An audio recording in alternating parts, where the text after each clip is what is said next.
Digamos, batirme la justa es una idea de José, que ha tenido la posibilidad de provocar debates y que cada uno pueda exponer a su manera temas que tienen que ver con lo local, temas que tienen que ver con lo cotidiano, y en este sentido puntualizarlo sobre aquellos que en definitiva nos van a representar en el ámbito del Consejo Deliberante, y por eso la importancia de poder charlar cuestiones que tienen que ver con la ciudadanía de lo cotidiano. Dos visiones distintas en algunos aspectos, seguramente muchas otras en común, y por eso la posibilidad de conversar con Néstor Conti y con Gustavo Mandara para charlar. Cada uno primero va a exponer y después, a partir de eso, yo, los que estén presentes, y yo también quiero hacer algunas preguntas a partir de lo que vayan diciendo cada uno de ustedes. No, por eso decía. Ah, muy bien, señor. Muy bien. Ah, bueno, entonces. Bueno, para el Frente de Izquierda, indudablemente, una gran preocupación es la cuestión del trabajo. Es decir, tanto la precariedad laboral como los despidos, que es un fenómeno que obviamente excede la problemática que se puede tratar en el Consejo Deliberante, pero políticamente es muy importante que fije posición el Consejo Deliberante. Hay cuestiones que a veces exceden el marco meramente administrativo de lo local. Porque Bahía Blanca es una de las ciudades que tiene uno de los índices de desocupación más altos de la provincia de Buenos Aires. Bahía Blanca tiene algo más de 120.000 personas que están en la línea de pobreza. Bahía Blanca, dato oficial a marzo, era que habían cerrado en el último año 80 empresas. Y Bahía Blanca tiene una franja de jóvenes precisamente en un cuadro de pobreza muy grande. Entonces, para nosotros, prohibir los despidos y suspensiones es un proyecto que se presentó en el Parlamento Nacional por un año, y tiene que ser motivo de debate, porque nosotros insistimos muchísimo en este tema de la precarización laboral en el propio municipio. Es decir, que son los becarios, los planes de empleo precario, y que lamentablemente el propio sindicato municipal no los reconoce como trabajadores municipales a la hora de reivindicar el salario, los derechos laborales, la antigüedad. Esto en un escenario muy grave, porque hace menos de una semana se ha votado en el vecino Brasil una reforma laboral que viene por las conquistas de todos los trabajadores. Ya se ha establecido la posibilidad de una jornada laboral de 12 horas, se ha establecido la posibilidad de firmar convenios laborales por empresa y en forma particular, es decir, desconociendo las ramas, como se discute en los convenios laborales. Si nosotros nos quedáramos con la problemática local y no viéramos cuál es, de qué vive el pueblo, de qué viven los que trabajan, de los que viven de su trabajo, estaríamos en un gran problema. Pero obviamente los problemas que se van a tratar en el Consejo Deliberante son de otro cariz. Son una problemática de tipo local, tienen que ver con la falta de vivienda, tienen que ver con el tema de la precarización laboral en el propio municipio, y una cuestión que es muy clara para el Frente de Izquierda y para el Partido Obrero en particular, es que en el Consejo Deliberante se tiene que establecer por ordenanza la constitución de las comisiones de seguridad e higiene, que tienen que regular las condiciones de trabajo bajo control de los trabajadores. Esto es una normativa, por ejemplo, que en la provincia de Santa Fe está, pero no se cumple. ¿Por qué decimos esto? Porque, ¿cuál es la noticia en los medios? Cuando muere Juan Cruz Manfredini, Gabriel Burgos en la primera cuadra de calle Soler, César Benítez en la Gloria de Dreyfus, Monterroso en los barrios industriales. Es decir, se trabaja sobre una gran precarización, que esto ha sido posible en función de la tercerización laboral, cosa que el kirchnerismo reivindicó profundamente, y este gobierno va a fondo. Eso es una ordenanza que se tiene que establecer, se tiene que legislar en el Consejo Deliberante, y lo que nosotros denunciamos es que el actual Consejo Deliberante y todos los que han venido desde el 83 a la fecha bajo este ciclo democrático han hecho oídos solo a estos reclamos populares. La cuestión del transporte, que era parte de un punto que está, así voy dejándole la palabra a Gustavo, es fundamental un aspecto que tiene que ver, en primer lugar, con que se cumpla una ley provincial, que es el boleto estudiantil. Hay una ley que ha establecido que fue una iniciativa del Frente de Izquierda, está votada, aprobada, legislada, si tiene todos los chiches, menos un chiche que es fundamental, la plata. Entonces este municipio, esta administración macrista, ha hecho lo mismo que la administración anterior masista y la anterior que tenía otro ropaje político, pero que eran los mismos, que eran siempre kirchneristas, han usado los fondos del Fondo de Financiamiento Educativo para subsidiar a los empresarios del transporte. Es subsidiarlo, en vez de utilizar los fondos para el sostenimiento de la infraestructura edilicia de las escuelas públicas. Por eso tenemos este cuadro de derrumbe de las escuelas. Ratas, electricidad en las paredes, las cloacas que se inundan. Y esto el Consejo Deliberante no lo ve. Hace oídos sordos, es decir, no fijan posición, no lo denuncian. Lógico, por eso ha habido diferentes ropajes y en este sentido le cabe el sallo a todos los diferentes bloques que han estado y que están en el Consejo Deliberante. Bueno, creo que para introducción y no monopolizar el micrófono. Siempre es un honor escuchar a Flaco Conte, más allá de que no lo pueda votar. Yo soy uno de los bahienses que cree que sería bueno tener un Consejo Deliberante, porque por haber compartido un par de campañas ya con él, aprendí a valorarlo, a apreciarlo y a quererlo aún en el disenso.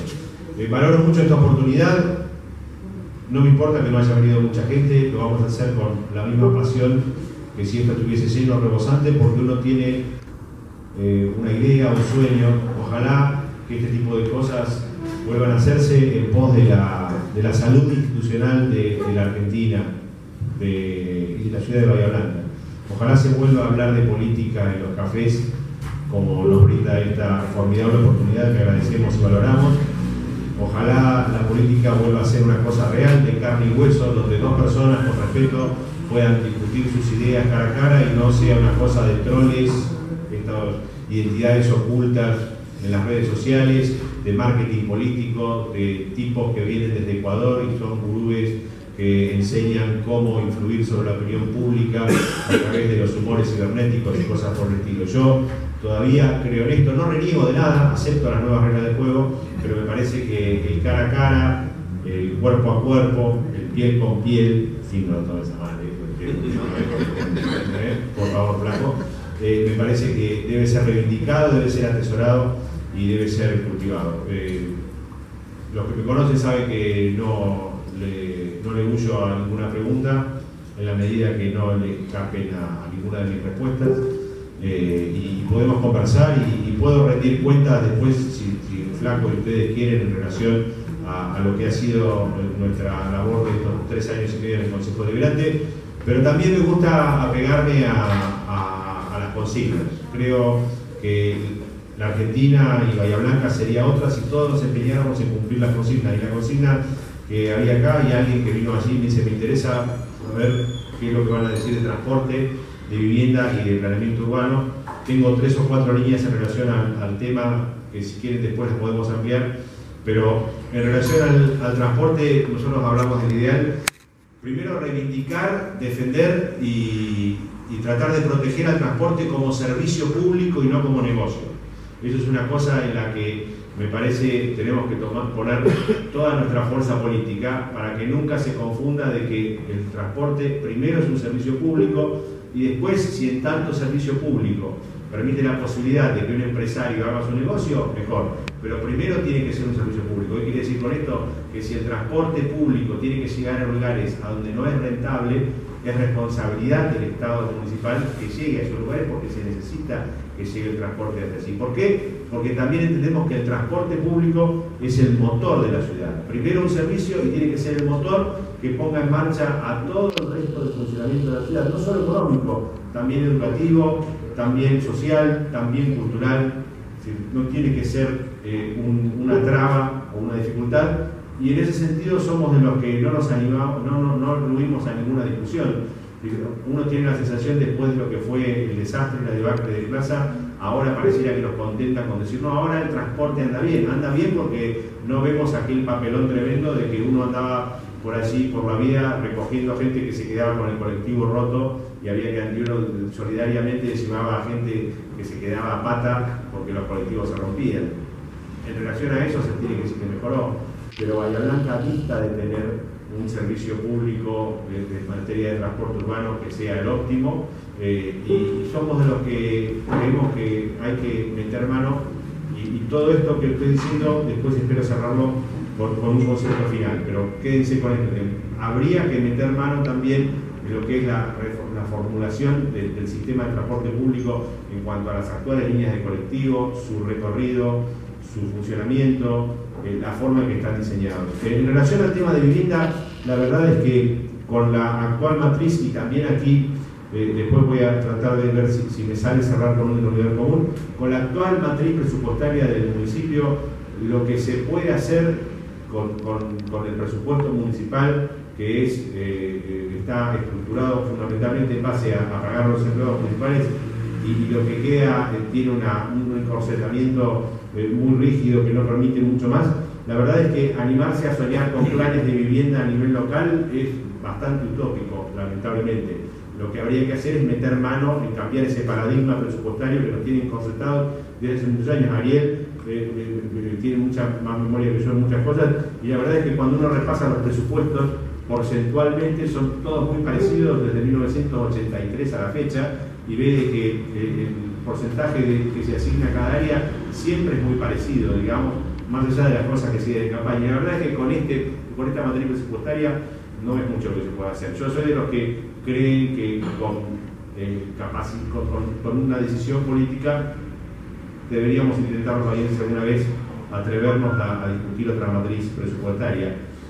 Hoy por hoy, algunos me dirán, ¿qué se puede hacer en materia de vivienda de la municipalidad? Una de las cosas concretas que se podrían hacer en materia de vivienda de la municipalidad es dar una mano a iniciativas como por ejemplo las que propicia la gente de Cáritas, sin entrar en cuestiones religiosas, cosas por el estilo. La verdad es que ellos pueden dar resultados concretos.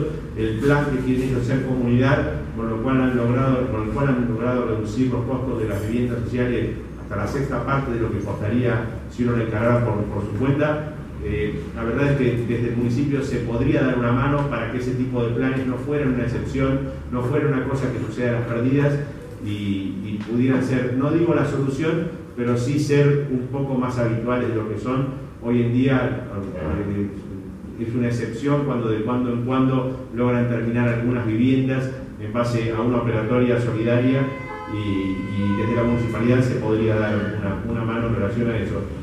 Independientemente de eso, la esperanza que nos queda en materia de vivienda es que el año pasado el Consejo votó la adhesión a la Ley de Hábitat Provincial, que es una buena herramienta, es una herramienta concreta, seria, posible, de una profunda raigambre social, y estamos esperando que se reglamente, estamos esperando la decisión política de que se ponga en marcha. La verdad es que en esta anunciocracia, como digo yo, en que ha devenido la intendencia de Gay, que es un anuncio, que está por un anuncio, se anunció la adhesión a la Ley de Hábitat, pero la verdad es que nunca se puso en vigencia, y estamos esperando desde hace un año la reglamentación.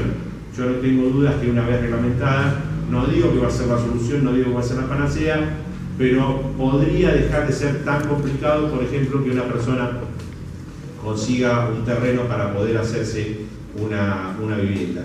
Y finalmente, en relación al planeamiento urbano, lo que tengo que decir es que de la improvisación que ha caracterizado a la Intendencia de Gay, me parece que la del planeamiento urbano es la más flagrante, la más patética y la más dolorosa, porque yo ahora lo puedo decir un año después, llegaron al poder sin la más pálida idea de lo que es el planeamiento urbano. De hecho, salieron a buscar a quienes hoy ocupan el área del planeamiento urbano después de haber ganado, y la verdad es que llevaron a gente que estaba disponible, digamos, pero que no tiene la menor identificación con su proyecto, y la verdad es que se hace lo que se puede. Una de las cosas que urgen en Bahía Blanca, si queremos hablar de planeamiento urbano, es reformular el código de planeamiento.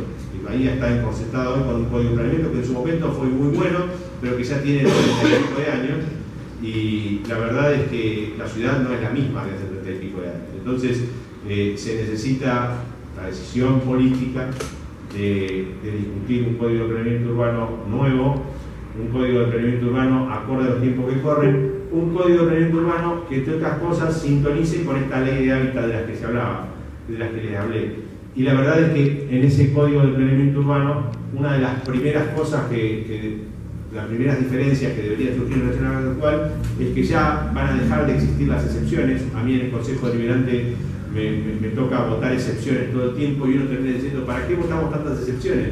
Si estamos votando todo el tiempo excepciones, lo que hay que hacer es cambiar la regla. Logramos cambiarla en relación a las casitas de fiesta. El tema de las casitas de fiesta dejó de ser excepción y pasó a ser regla. Pero cambiar el concepto de que no haya más encorsetamiento, sino que haya conveniencias para la ciudad. Y eso es a partir de una herramienta que brinda la ley de hábitat, que es el concepto de plusvalía. Es decir, que las cosas se pueden hacer en la ciudad en la medida de que haya una plusvalía y haya un órgano que pueda juzgar si es beneficioso o no es beneficioso a la ciudad, que pueda dar todas las garantías de transparencia y que si, por ejemplo, se hace una torre como la que se hizo, que se está haciendo, se está empezando allí en Dorrego, la Torre Crono, eso que es un beneficio para la ciudad, pero también un beneficio para un grupo privado, también redunde en algún otro beneficio social de acuerdo a lo que marca la ley de hábitat. Pero ustedes, si prestaron atención a lo que dije, no tienen atención, pero yo traté de decir en los tres temas un concepto, que es decisión política. Y en esto es lo que nosotros trabajamos y soñamos fuertemente por mi espacio político. Es decir, lo que hace falta en Bahía es volver a tener un intendente con autonomía. Es decir, hace mucho que no tenemos un intendente que sea autónomo de los poderes, de otro tipo de poderes. Se necesita un intendente que sea representante de los intereses bahienses y no representante de otros intereses. Y en ese sentido lo puedo decir acá que estamos en confianza, porque lo digo públicamente, lo he dicho desde mi banca, probablemente el último intendente autónomo que hayamos tenido haya sido Jaime Linares. Después Rodolfo López intentó cierta forma de autonomía y le pasó lo que le pasó. No sé si es tema de discusión hoy, pero yo lo tengo claro. Y después la verdad es que los intendentes que han venido, independientemente de la camiseta que hayan alquilado para estar, han sido sometidos o han sido sumisos a los poderes económicos de la ciudad. Y la verdad es que así no vamos a ningún lado. Me parece que el camino para abordar cualquier tipo de reformulación profunda, como los bahienses de hace tanto tiempo esperamos, pasa por volver a poner en la Alsina 65 a un intendente. Yo tengo un concepto que, por ejemplo, un intendente sin jefes, sin otro jefe que no sea el pueblo de Bahía Blanca.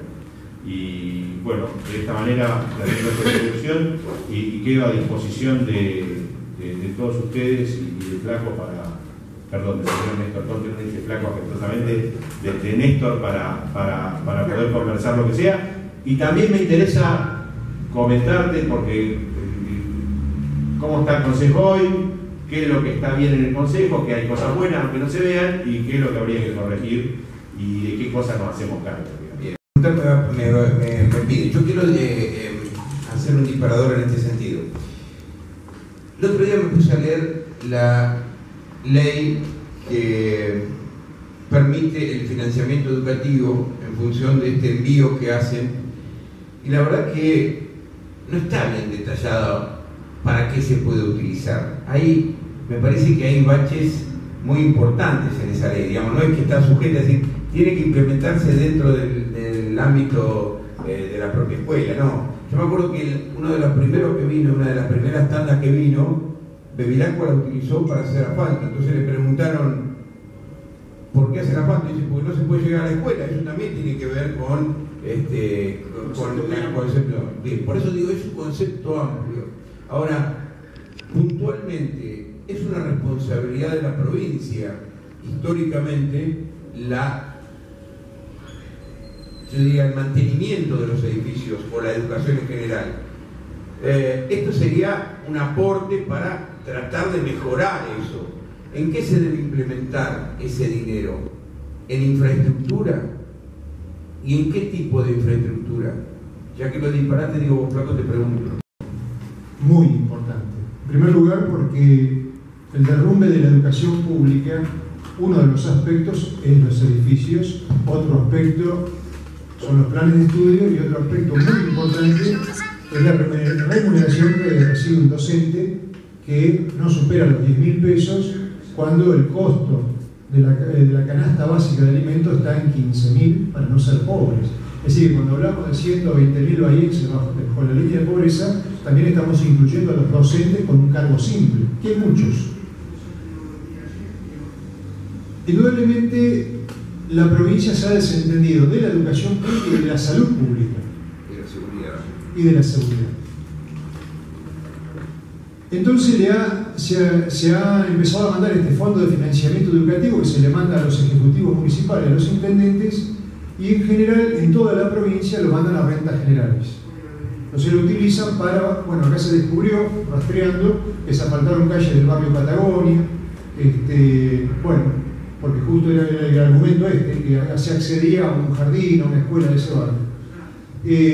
Ahora tenemos el problema que yo mencioné antes, el derrumbe de las escuelas públicas. Entonces, en una de las escuelas están apuntalados los techos con peligro de derrumbe, en otras se electrocutan las paredes, en otras inundan, otro problema con las cloacas, y los fondos no van para eso. Entonces se les otorga a las empresas de transporte 21 millones de pesos de un presupuesto anualizado para el 2017 de 90 millones de pesos que vienen. Lo que está calculado es que se cortan 1.920.000 boletos estudiantiles. Si le pagaran a las empresas del transporte la mitad del pasaje que los pibes no pagan, habría que darle 2 millones por 6 pesos, es muy bueno, 12 millones de pesos. Y acá se le están otorgando en el transcurso de este año, 13 le dieron al principio de año y 21 ahora, 34. Es decir, que acá se está sosteniendo lo que dijo muy bien Gustavo, que yo lo tenía apuntado, creo que me lo robó. Lo leyó de pasada. Por eso empecé a esconder el papel.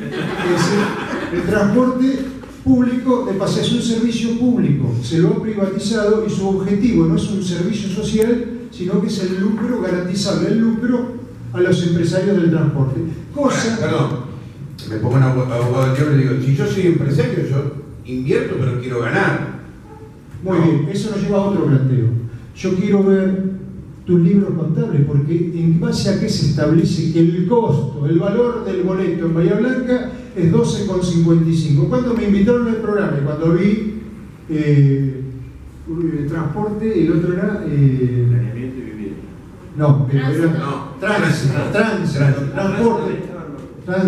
transporte. Lo llamo a un compañero en Mar del Plata. Le digo, che, ¿cuánto vale el boleto en Mar del Plata? Tarifa plana. ¿Sabes cuánto vale en Mar del Plata? No tengo ni idea. 7,50. Con tarifa plana. Tarifa plana. ¿Qué cantidad de boletos se cortan en Mar del Plata? Y Mar del Plata tiene, creo, si no me equivoco, 600.000 habitantes. Sí, un poco más parece. Un poco más. Pero digamos, tiene que ver con la cantidad, ¿no? Tiene que ver con la cantidad, seguramente. Hace unos años estuve en Salta, cuando acá estaba en 5 pesos con Adriana, tomamos un colectivo y costaba 1 peso con 40, 1 peso con 50. Y nosotros nos trajimos la tarjetita, yo no podía creer, colectivo de primera. ¿Y no eran subsidiados eso de vos? No sé. No sé. Yo lo que digo es lo que le cuesta al pueblo. Acá también son subsidiados. No, pero por eso te quiero decir, yo entendí que vos decías que en Mar del Plata sale eso, pero no sabés cuánto es el costo. Por eso quiero saber cuánto es el costo en Bahía Blanca. Por eso, está bien. Sepamos cuánto es el costo en Bahía Blanca y creo que Gustavo y yo nos vamos a dormir tranquilos. Porque acá es a libro cerrado lo que dicen las empresas. ¿Es así? ¿No hace el municipio un estudio de costo? Lo que se discutió hace 10 días atrás en el Consejo Deliberante, cuando se le otorgaron los 21 millones de pesos que había 5 concejales y consejeros escolares, era con una A4 el estudio de costo que trajeron las empresas. Una A4. ¿De las empresas y del municipio? No sé, si ¿el municipio presenta el estudio de costo? Sí, deben presentarlo el estudio de costo. ¿El mismo? Coincidentes. Entonces tenemos un planteo de tipo democrático elemental, el costo. Gustavo, yo me quiero ir sin contestarle algo que muy ordenadamente me parece espectacular su exposición, dio un problema y una respuesta para cada cosa. El problema de la vivienda en Bahía Blanca. El rubro servicios sociales del presupuesto municipal tiene un 4%, el rubro tiene un 4%, y en el 2016 se ejecutó un 16% de ese 4% para dar solución al problema de la vivienda, así que la municipalidad no le solucionó el problema de la vivienda a casi nadie. El otro problema, si vos no tenés en el presupuesto, tu función desde el Ejecutivo, desde el Legislativo, será gestionar que vengan los recursos para hacer viviendas. Ese es el problema. Si yo no tengo los recursos económicos, o tendré que prever un presupuesto municipal. Entonces el gran problema es la discusión del presupuesto. Yo lo que le voy a achacar a Gustavo es que ellos tienen siete concejales, y los 7 le votaron el presupuesto a Gay. Entonces ahora andan a llorar los caños, porque este es el presupuesto. Esto es lo que hay. Y si no alcanza, porque esto tiene que ver con la ley de reforma del Estado que se hizo bajo la época de Menem, donde las provincias coparticipan en menor medida del presupuesto nacional y por consiguiente los municipios reciben menos de la provincia. Entonces se empobrecen los municipios y el Estado nacional utiliza los recursos que todos tributamos desde nacionalmente, el IVA, de manera discrecional para usos, por ejemplo, de financiamiento, de honrar las deudas financieras del Estado. ¿Qué es esto? Pagarle a los fondos buitres, pagarle a los acreedores financieros, aunque no tengamos escuelas, aunque no tengamos hospitales, aunque no tengamos seguridad, aunque no tengamos calles. Obviamente el problema del tránsito, hay que discutir el transporte público. Los compañeros que viven en Bordeaux llegan con un colectivo, tienen que tomarse otro para ir hasta el barrio, y los días que llueve eso no funciona, es decir, no se puede salir del barrio. Entonces el tema del asfalto, cómo se llega con el asfalto se ha transformado en un negocio fenomenal. Hoy pones una cochera y sos uno de los rentistas más grandes que hay en la ciudad. Bueno, todo esto tiene que ver, entre otras cosas, con la crítica al randacismo, que es el tema del transporte público, es decir, y con el tema de los trenes, que bajo el kirchnerismo, una supuesta reestatización significó una nueva reprivatización, porque en el punto 2 de la ley de reestatización se considera la participación de los privados, de las economías regionales, fundamentalmente de los sojeros, que es para llevar a los puertos, que es lo más rentable que tiene el ferrocarril, a los puertos las agroexportaciones. ¿Por qué estaría mal eso, perdón? Eso, eso está mal en el sentido que está el servicio económico de un determinado sector, así como tenemos Ferroexpreso Pampeano, o que está el servicio de Fortabat, no me acuerdo si es Ferrocargas, son ramales ferroviarios que están al servicio de determinada producción económica regional. Y por ejemplo, los habitantes del pueblo no pueden viajar en tren. Pero si eso me pregunto, ¿no? Porque capaz que estoy equivocado, pero digo, si eso me permite a mí tener un ramal en condiciones para ser utilizado por otro tipo de transporte, por otro tren, otra formación, que permite hacer pasajero, porque no es un hecho favorable. Bueno, no está considerado lo del pasajero porque le dejan al Estado, es lo que ha ocurrido en su momento con Austral Líneas Aéreas, empresas por el estilo, es decir, cuando se han empobrecido, el Estado tiene que incurrir a la estatización para darle valor, y una vez que están puestas en valor las empresas se las vuelve a privatizar. Entonces, lo que estamos viendo ahora estos días de campaña electoral es que han vuelto 2 formaciones para transportar pasajeros con trenes chinos.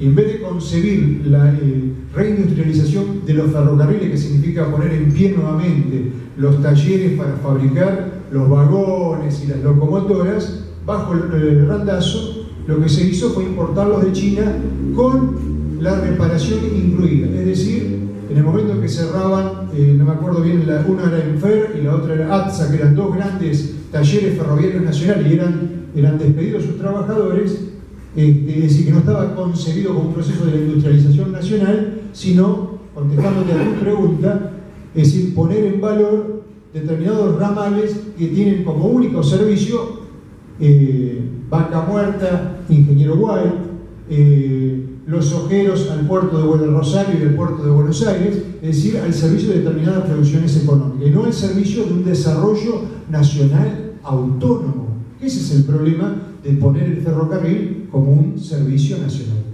No sé si me estuve muy disperso, pero... No, te ven. Bueno.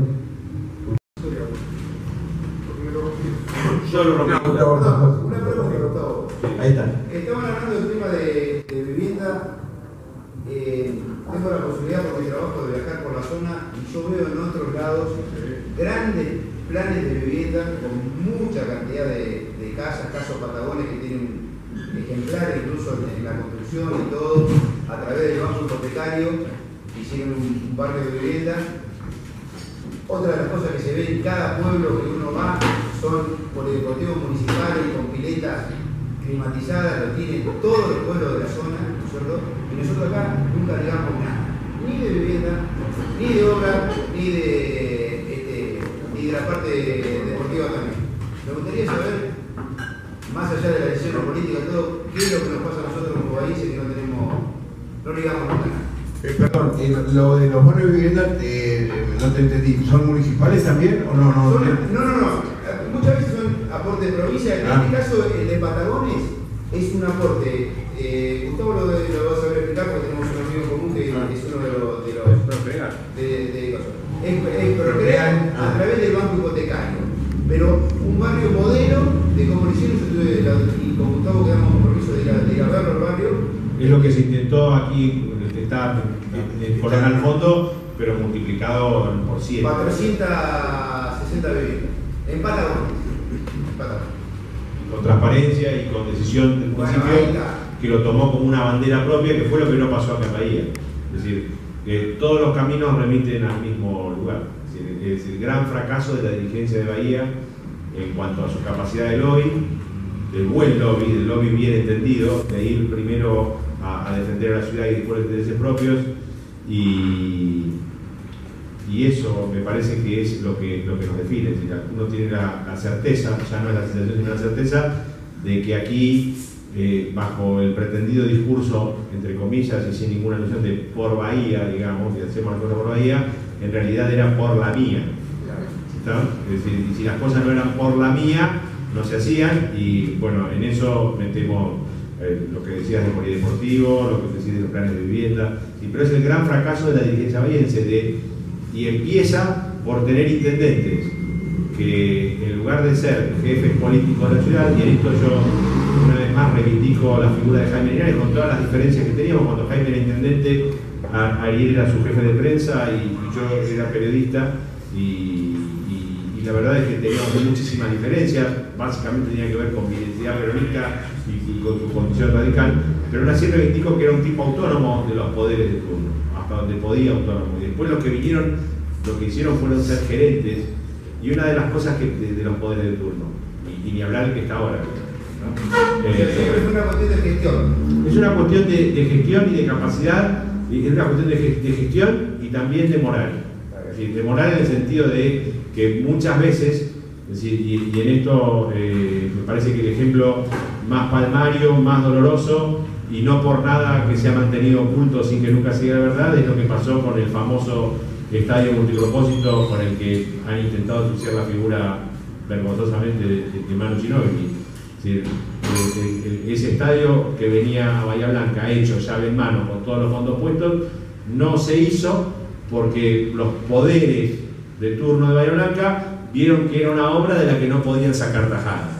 Y en eso el actual intendente es directísimo responsable, porque fue el que se ocupaba de decir sí, pero por abajo tratar de motorizar todo lo que sea no. Y el estadio hoy está hecho en muerte. Perdón, el caso del Procrear aquí, sí. Pero es otro fracaso tremendo de la gestión municipal. De esta gestión, pero no, a ver, yo lo que sí debo decir es lo siguiente. Mirá que la gestión anterior se comprometió, Budazzi prometió 20 veces que se iba a hacer, que se iba a destrabar, iban y firmaban, un papelón total. Ahora, se destrabaron, por lo menos se está construyendo. Sí. ¿Eso es positivo? Eso es positivo, sí. ¿Y por qué decís un papelón ahora? Cuéntame. Yo creo que a veces yo comparo lo de Procrear con la ruta de Frapar. A ver. ¿Te acordás de la ruta de Frapar? Es decir, la ruta del camino de Frapar a Saldungaray, esos 22 kilómetros, estuvieron 22 años esperando desde que se anunció hasta que se concretó. Y la verdad es que cuando ya se hizo era tan grande la vergüenza de lo que se había tardado que nadie podía aspirar al menor rédito político por eso, que no era un logro, sino tratar de remediar, insisto, una grandísima vergüenza. Y la verdad es que el Procrear, que en todos lados funcionó relativamente bien, en algunos lugares muy bien, pongo como ejemplo concreto Patagones, Santa Rosa, Coronel Suárez, ¿Por qué en Patagones, Santa Rosa y Buenos Aires se logró que el PRO era funcionaria y acá en Bahía no? Bueno, porque acá en Bahía la municipalidad, que hubiera, y en esto hablo de la gestión de Bevilacqua, que debería haber sido la primera en ponerse del lado de la gente, primero lo que hizo fue tratar de salvar a los intereses inmobiliarios, que cuando vieron que había un poco de plata disponible para comprar terrenos, para poder iniciar las construcciones del propietario, lo que hicieron fue disparar el precio de los terrenos a precios exorbitantes. Eso se podía haber resuelto con una municipalidad, con decisión política para decir, bueno, vamos a tratar de arbitrar políticas que puedan poner en juego tierras para que automáticamente se pueda bajar el costo del precio de los terrenos. Algo de eso se intentó este año, y aprovecho también para decirle en relación al tema del presupuesto y suba de tasas, la verdad es que a nosotros no digo nos dolió, pero pensamos mucho antes de aprobar el presupuesto, y acá Ponte lo que tratamos siempre de realizar es lo ideal y lo posible. Yo siempre digo que no esperaba mucho de la Intendencia de Gay, porque lo conozco de hace muchos años, y era lógicamente imposible que Gay fuera un buen intendente, porque no tenía con qué ser un buen intendente, salvo que se rodeara muy bien, cosa que no sucedió. No esperaba mucho de la Intendencia de Gay. Esto que estamos viendo en estos 18 meses es mucho peor de lo que yo esperaba, que era poco. Lo que sí tengo que decir, si quieren hacer un poco autónomo, pues no ha sido peor aún, porque desde el Consejo Deliberante le hemos puesto trabas a algunos desaguisados que querían hacer.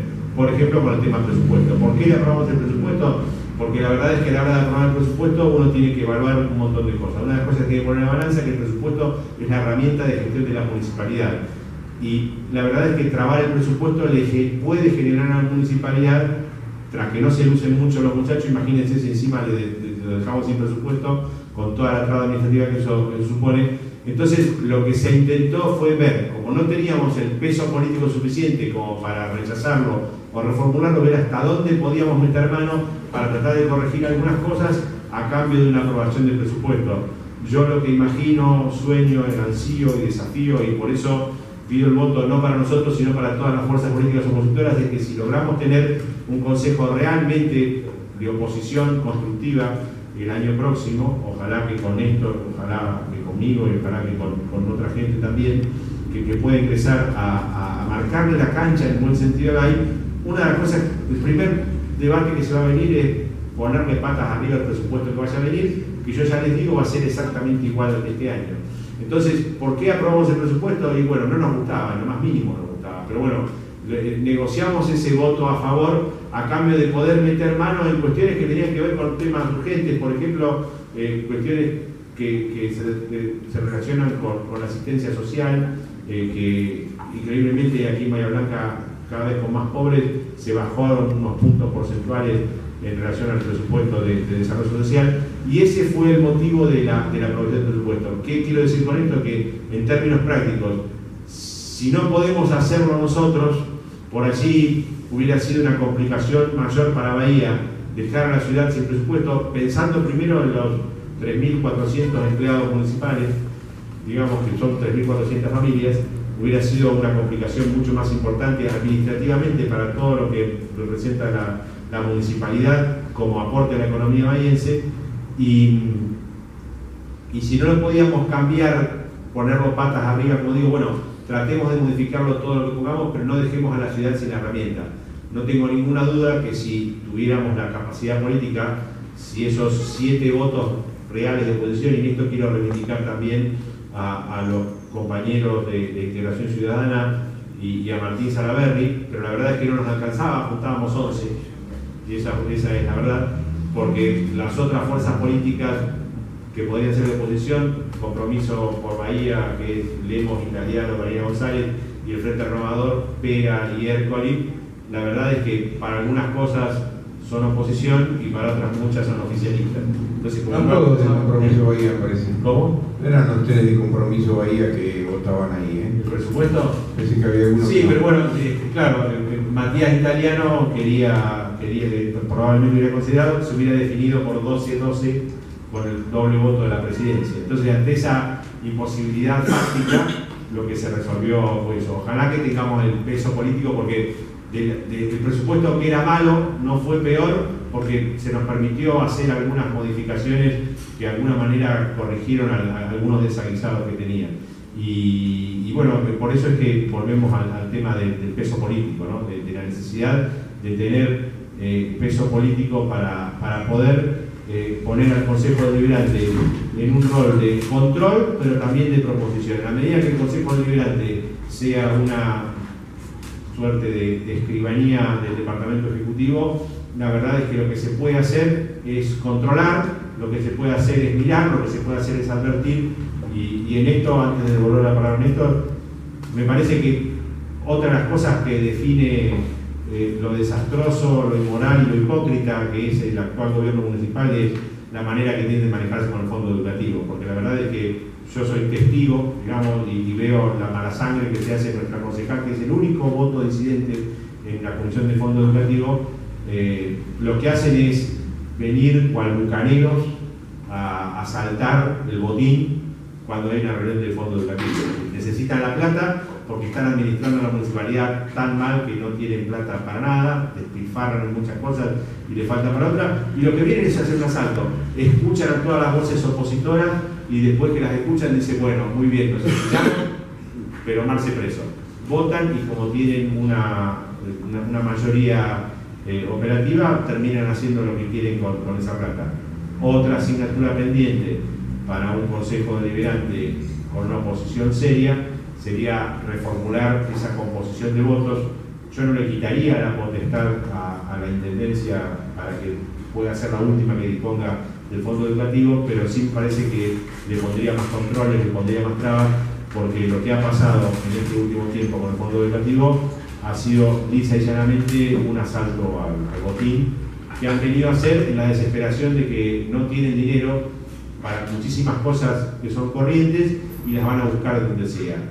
Si tengo que hacer un mínimo descargo para nuestra gente, tengo que decir que no solo pasa en Bahía, son muchos los intendentes que en base a esta zona gris que hablaba alguien de que no está muy definido en la ley para quienes tienen que utilizar el fondo educativo, son muchos los intendentes que se terminan aprovechando de esto. Si el fondo educativo es una buena idea que intentaba paliar la emergencia educativa constante en la que estamos desde hace muchos años en la provincia de Buenos Aires, pero por no haber sido precisamente legislada, está sometida a este tipo de situaciones poco claras y hace que, por ejemplo, el Vilagua haya hecho asfalto o esta gente quiera pagarle a las empresas de colectivo de Bahía Blanca lo que le deberían haber pagado si las APN estuviesen relativamente bien administradas o haber conseguido por otro lado. Como no lo tienen por otro lado, lo que hicieron fue ir y sacarla, y esta cosa dolorosa, vergonzosa de que en una ciudad que tiene los problemas educativos, la poca plata que había para mejorar infraestructura edilicia en materia escolar, se la terminaran girando a empresas de transporte privado. Sí. Lógica. Yo me imagino en el Consejo Deliberante con un bloque de 7 concejales como tiene Gustavo. Yo no lo tengo. Bueno, te integrás.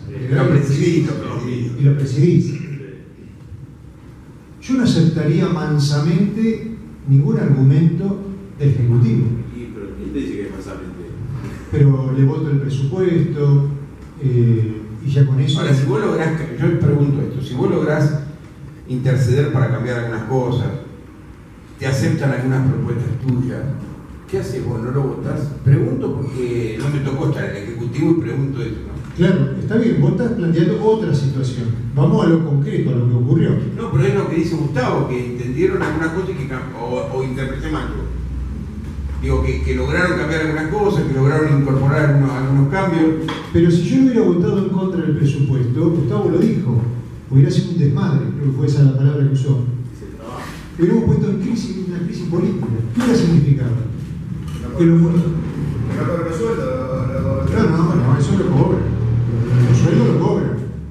Que el Ejecutivo tenía que gobernar sin tener las partidas asignadas por...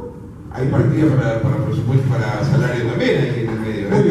Hubiéramos planteado una crisis. Sí. Hubiéramos planteado una crisis. Y de la crisis hubiera saldado que no hay presupuesto para la vivienda, que no hay presupuesto para los médicos que hacen falta y que demandan en el hospital municipal, que no hay presupuesto para asfaltar las calles, para llegar a los barrios. Miren, nosotros tenemos un diputado provincial, yo creo que se lo expliqué en el programa de...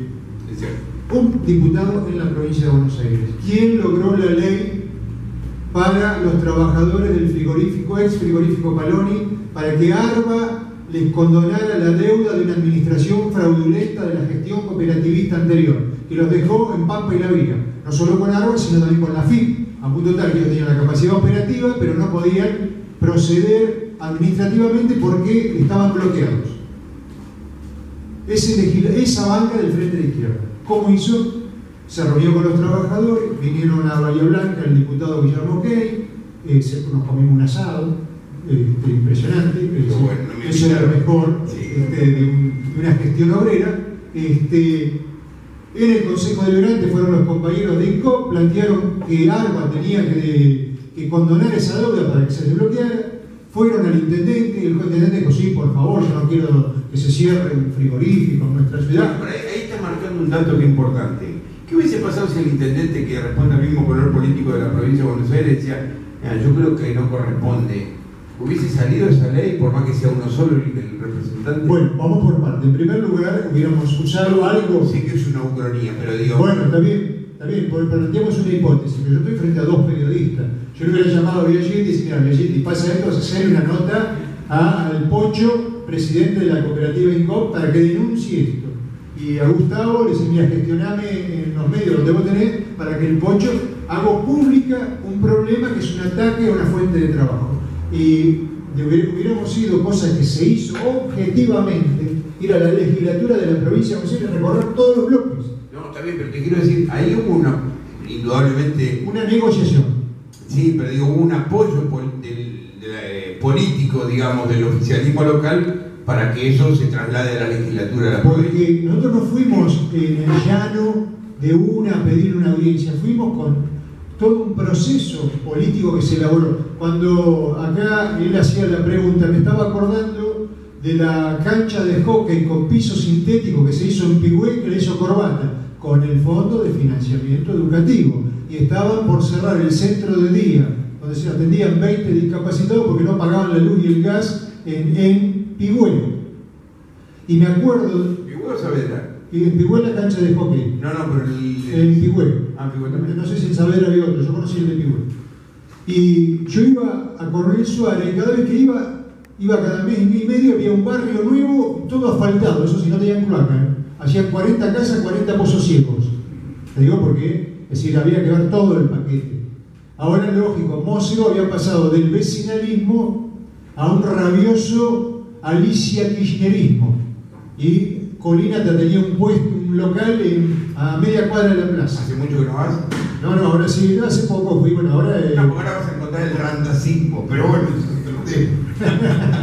bueno, son las mutaciones que van operando. Entonces, volviendo de lo que estábamos hablando, el problema de la vivienda, ha habido una especulación con la tierra, parte lo dijo Gustavo, y como método nosotros nos movilizamos y fuimos parte de la organización de los jóvenes que se adjudicaron y que daban la calificación para el procrear, pero que no podían comprar un terreno.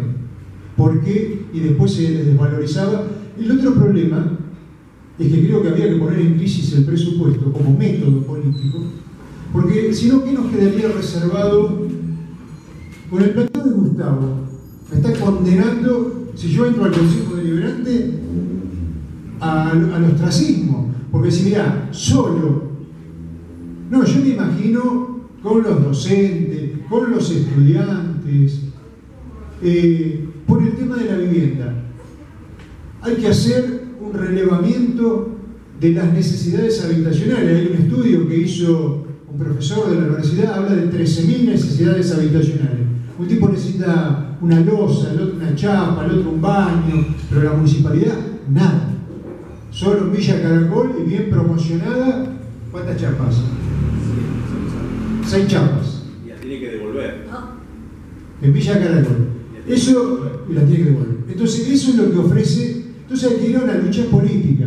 Nosotros nos imaginamos la banca del Frente de Izquierda como un factor de organización de los vecinos, un empadronamiento de las necesidades habitacionales. Yo me imagino una fila de 2 cuadras de gente que dice, che, anotame a mí.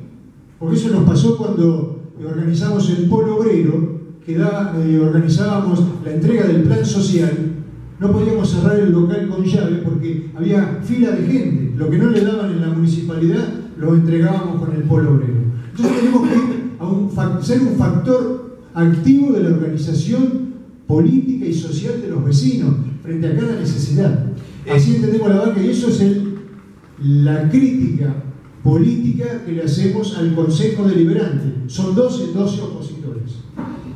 Nos quedan 5 minutos, José. Sí. Bueno, yo voy a decir una cosa. Sí. Hay veces, y esto puede causar gracia, pero me parece que es más profundo. Hay veces que yo coincido con vos de que dan ganas de que reviente todo. Y decir, bueno, que reviente todo, que no fluye nada y empezamos de nuevo. Pero a veces uno también tiene la responsabilidad de decir, y si tratamos de que no reviente todo, porque todavía quedan cosas para hacer antes de que reviente todo, y esa fue la motivación en el momento del presupuesto, digamos. Como fue la motivación en el tema del aumento de las tasas, en la cual metimos mano, entre otras cosas, para ver si lográbamos algo de lo que me parece los resultados están empezando a ver de a poco, que es favorecer una movilidad de suelo, es decir, tratar de gravar con mucho más costo de tasas aquel suelo que estaba inmóvil. Y hoy en día ya no es tan buen negocio tener un macizo, como se empezaron a llamar, de, por ejemplo, 10 hectáreas en una zona, no digo céntrica, pero bien ubicada de la ciudad, porque tener un macizo de 10 hectáreas te sale 75.000 u 80.000 pesos por mes que tienes que pagar la tasa municipal. ¿Para qué se hace eso? Bueno, con la intención de que la persona que lo tiene con afán especulativo diga, bueno, yo estas 10 hectáreas, estas 3 hectáreas, estas 4 hectáreas, las pongo en movimiento para ver si logramos que baje el costo de los terrenos. Los resultados no van a ser inmediatos, pero me parece que se lo están empezando a ver porque uno ya se entera de que los dueños de ese tipo de inmuebles empiezan a decir, bueno, vamos a ver si me saco de encima esto, o inicio alguna forma de loteo, o inicio alguna forma de ver cómo puedo hacer una urbanización, porque no es negocio tener esto ahí parado, que compré por 5 y sé que en 10 años vale, lo que compré por 5 vale 150 y no hice nada más que tener la tierra parada y no me costó prácticamente nada.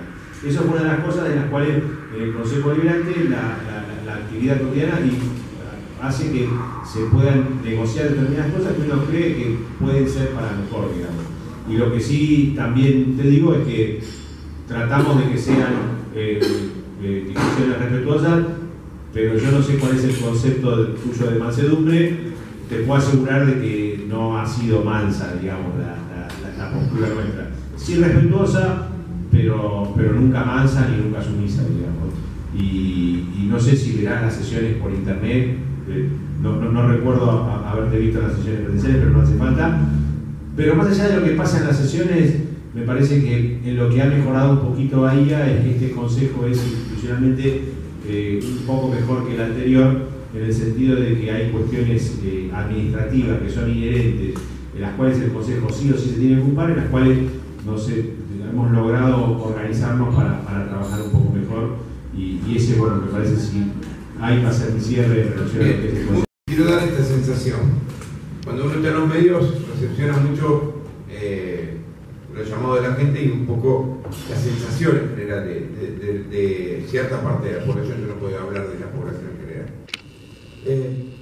Y además me gusta recorrer, boliche que hay me meto, lógicamente, y no es solamente en el ámbito del centro. Y lo que yo noto es como que, ¿cuál es la crítica hacia el Consejo Deliberante? La crítica es que no le solucionan el tema de todos los días. La gente no ve la solución en el tema de todos los días, no ve la solución en el bache, en la rama, no ve la solución en que sea más ágil poder pagar un impuesto, no ve la solución. Esto es lo que noto que la gente protesta. No está especulando a ver si en realidad del fondo educativo, que está muy bien, no estoy criticando eso, pero digo, no está especulando la gente a ver si el fondo educativo se utiliza para esto y no para lo otro, y a ver cómo lo debaten. Quieren que las cosas de todos los días se lo solucionen, que cuando va a sacar el carnet de conductor no tenga que hacer una cola de 5 cuadras, que los turnos no tengan que ir a las 3 de la mañana al hospital para que los turnos... Esto es lo que espera la gente del ámbito, me parece a mí, del Consejo Deliberante. Quizás sea una visión equivocada, pero estoy dando una sensación de lo que a mí me parece de recepción. ¿Eso se puede? ¿Se debe? ¿O es algo...? Una de las cosas que yo trato de hacer, sin sonar presuntuoso, docencia, es poner al Consejo Deliberante en la estricta órbita de la incumbencia del Consejo Deliberante, porque si no tenemos un problema de que tenemos un doble problema. Es decir, está el problema no resuelto y está el problema de la expectativa generada en torno a la resolución del problema que no se termina resolviendo. Entonces uno se termina cayendo en una desilusión más grande. El problema que tenía y además creí que me iban a arreglar y no me lo arreglaron, digamos. Yo siempre trato de que le pidan al Consejo Deliberante aquello que el Consejo Deliberante puede hacer, digamos. Y en eso también me parece que lo que hace falta es un poco más de generosidad y de decisión política. Y siempre pongo dos ejemplos concretos. Vos me hablás del tema concreto de aquel concejal que vaya a un barrio y diga, vóteme que yo voy a tapar los baches, es un chanta. ¿Está bien? Me confíe en eso. Que vaya a ayudar, que vaya a colaborar, pero la verdad es que el Consejo Deliberante no tiene injerencia directa entre ese tipo de problemas. Sí la tiene en otros problemas, y en eso es lo que nos sale en los diarios. Yo siempre digo que el 90% de las cosas que pasan en el Consejo Deliberante no salen en los diarios, en la página de internet, ni tienen por qué salir. Y en eso este Consejo es mucho mejor que el anterior. Yo digo, el ámbito que integró la Comisión de Obras Públicas, por ejemplo, que debería tener más injerencia de la que tiene, pero la Comisión de Obras Públicas ha logrado ponerse al día con expedientes. No hay expedientes atrasados en el Consejo Deliberante. ¿Y qué expedientes pasan por la Comisión de Obras Públicas? Expedientes que tienen que ver con la resolución de problemas concretos de vecinos de todos los días. Yo no lo voy a llamar a Ariel Biasetti para decirle, che, Ariel, haceme una nota que le boté la excepción al taller de chapa y pintura de calle Washington. Ni le voy a llamar a Ariel para decir, che, Ariel, mirá, estamos al día con 16 consorcios de cordón cuneta, 24 consorcios de agua y 14 consorcios de gas para distintos barrios. Que la Comisión de Obras Públicas del Consejo Deliberante se encarga de que estén debidamente en regla, de que estén debidamente... Bueno, ¿qué es lo que pasaba? Estaban tan atrasados que la inflación se los terminaba comiendo. Entonces nos pusimos de acuerdo, hicimos lo que había que hacer, en el sentido de que cuando entra un expediente no tarda más de 15 días en irse. Eso no motiva nunca ninguna nota. Y guarda, a mí me gusta mucho el cine, me gustan mucho los libros.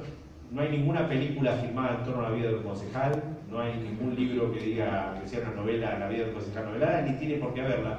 Ni en Bahía Blanca hay ninguna plaza que se llame Concejal Pirulo, ni va a haber ninguna calle, y no tiene por qué haberla, porque la tarea del concejal tiene que ver con cuestiones que no son para nada extraordinarias. Entonces, el tema está en que por allí la dinámica electoral hace que una vez cada 2 años se pongan los concejales, o a los primeros candidatos concejales en el candelero y terminen hablando como intendentes. Entonces, ¿qué es lo que yo sueño? Sueño con un Consejo Deliberante que ayude al intendente, si se quiere, primero intentarlo por las buenas, si no es por las buenas, haciéndole ver el peso político de lo que es el Consejo Deliberante en tanto órgano directo de representación de los vecinos, para que sea un mejor intendente, que es el que tiene que resolver. Quien tiene que arreglar el bache, que es el intendente, no el concejal. Cuando pasó aquello tan tremendo y tan doloroso y que nos marcó a muchos la vida para siempre, que fue lo de Dayana, el caso de Dayana y el Consejo Deliberante, se vivieron cosas tremendas con ese tema de Dayana. La verdad es que algunos concejales se defendían diciendo, ¿qué querían? ¿Que yo fuera con una motosierra a cortar los árboles que estaban podridos en el Parque de Mayo? Y no, porque eso es inimaginable. Sí hubiera hecho falta un Consejo Deliberante que en su tarea de control pudiera haber marcado a un ejecutivo que las cosas no se estaban haciendo bien. Entonces, lo que yo siempre que puedo, cuando me invitan a alguna escuela, y trato de ir mucho a escuelas porque tengo fe en el futuro y hago que me inviten en la materia que se llama Construcción de la Ciudadanía, todo lo que puedo, en algunos casos 2 veces por semana voy a escuelas a hablar sobre lo que es el Consejo Deliberante. Me gustaría, porque la gente tiene derecho a estar enojada, ¿sí? Y lo que queda más cómodo para ir a reclamar es el Consejo Deliberante. Y en el Consejo Deliberante escuchamos a todos. Y escuchamos a los que vienen a hablar del cambio climático. Una vez atendimos a unos que venían a quejarse de que se estaban derritiendo los polos, y en el Consejo Deliberante los escuchamos. Pero la verdad es que no podemos. Entonces, En la medida que sepamos y nos empiecen a pedir más lo posible, por allí estaremos en condiciones de alguna vez intentar lo imposible. Pero si se nos ocupa y dilapidamos un montón de energía en discutir aquello que nos excede, es decir, alguna vez se ha planteado, es decir, no toman postura en relación a los fondos buitre en el Consejo Deliberante, y la verdad es que no sé si sería necesario que tomemos postura nosotros. Yo trato de bajar el tono de discusión para que el Consejo Deliberante sea una herramienta que, insisto, en este caso le permita al intendente hacer una mejor gestión. Si lo entiende por las buenas, bien, y si no lo entiende, marcándole de que somos los vecinos de Bahía Blanca los que representados en el Consejo le decimos y le marcamos cómo tiene que hacer las cosas. Es mi sueño, y yo tengo esperanza de que el Consejo, así como les puedo dar fe de que hay razones objetivas para creer que este Consejo Deliberante que me tocó del 2015 al 2017, a pesar de todo, es un poco mejor que el que me tocó del 2013 al 2015 en cuanto a resultados concretos, en cuanto a esto de que les digo de que no tenemos expedientes atrasados. Tenía acá anotado, pero se me va el tiempo. En cuanto a que hemos reactivado la Comisión Asesora de Planeamiento Urbano, en cuanto a un órgano fundamental de administración de las cuestiones públicas de Bahía Blanca, y está funcionando bien gracias a lo que hacemos del Consejo Deliberante. En cuanto a ese tipo de cosas que no salen en los diarios, tenemos un Consejo Deliberante mejor. En la medida que logremos mejor eso, pasito a pasito nos podremos ir animando a intentar cosas más serias, cosas más ambiciosas, cosas más importantes, como por ejemplo meter mano en el funcionamiento del fondo educativo para que no nos lo vuelvan a ganar para favorecer a empresas privadas, ¿no? Así que esa es mi ilusión para el Consejo Deliberante que se venga, que espero que sea mejor todavía que este. En cuanto a la rendición de resultados concretos, yo también, como Ariel, extraño al momento, a mí me gustaba ir al Consejo Deliberante del 83 al 88 a escuchar la capacidad discursiva de los debates que se armaban cuando estaban en el sexto piso de la municipal, y uno veía allí a políticos de raza, no sé, Diskin, me acuerdo, peleas memorables, Rodolfo López, voy a dar un nombre que por ahí alguno va a decir, Roberto Artaeli, era como concejal Sabatini. Bueno, por allí no está ese brillo o esa pasión, pero hay conocimiento técnico. Es decir, yo digo, como dice Néstor, tengo un bloque, no tengo un bloque. Coordino un bloque en el que les puedo asegurar que hay conocimiento técnico en relación a muchas problemáticas que se plantean. Pero siempre pido, en la medida que haya posibilidad de que a los concejales, al Consejo Deliberante, le pidan aquello que es de su estricta incumbencia, vamos a tener la posibilidad de tener un consejo mejor e ir intentando de a poco cosas posibles, porque si nos pide lo imposible, lo que tenemos garantizado es el camino a la frustración. Muchas gracias. Hay que soñar con lo imposible para modificar la realidad. Creo que eso es fundamental. Algunas cuestiones, yo como militante del campo de la izquierda, 1/3 de la población bahiense bajo la línea de pobreza. Yo no estaría pensando cómo ayudar al intendente. Yo estoy pensando cómo ayudar a los sectores afectados por las políticas que no solo con este gobierno, con el gobierno anterior, con esta idea de acompañar al gobierno para no desestabilizar, finalmente se termina avalando una política que está hundiendo literalmente al pueblo argentino. Obviamente, en un Consejo Deliberante hay que darle importancia a la cotidianidad, es fundamental, pero eso es parte de la tarea cotidiana. El posicionamiento político, la lucha política es lo que nos tiene que precisamente motorizar para un accionar muchísimo más profundo. No tiene presupuesto el Consejo Local de la Mujer. En una ciudad donde se la ha caracterizado como la capital de la trata, pero de eso no se habla. De eso no se habla.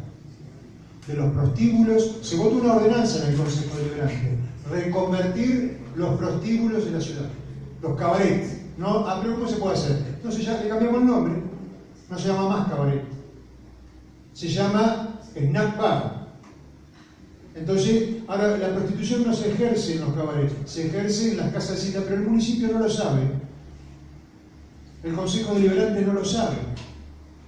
La denigración de las pibas en los barrios pobres, el tema de la droga en los barrios pobres, de eso no hablamos. Hablamos de cómo ayudar al intendente. Es grave el tema. Estamos hablando de la descomposición social. La muerte de Micaela Ortega puso un punto de inflexión, pero yo no veo a los concejales marchando, no los veo marchando en defensa de la educación pública, no los veo en el abrazo al Hospital Pena, defendiendo la salud pública. Creo que esta diferencia de método, no estoy hablando de la calidad humana de los individuos, estoy hablando de qué política es la que tiene que regir a un organismo político como es el Consejo Deliberante y que tiene que tomar medidas prácticas. Creo que nosotros con esta impronta, el Frente de Izquierda pretende llegar al Consejo Deliberante para poner de manifiesto que hay otra forma de legislar, hay otra forma de organizar la sociedad, hay otra forma de discutir el presupuesto de la municipalidad y hay otros intereses sociales para defender que no sean los del polo petroquímico, los de las agroexportadoras y de las grandes empresas, que son las únicas que se han enriquecido en todo este tiempo, a diferencia de que el pueblo tiene una constante del 83 a la fecha de un empobrecimiento que ha ido acompañando la disolución o la implosión de los grandes partidos populares en nuestro país. Y emerge en este escenario político el Frente de Izquierda como una alternativa que se plantea la conducción de la sociedad más temprano que tarde. Bueno, por mi parte, gracias.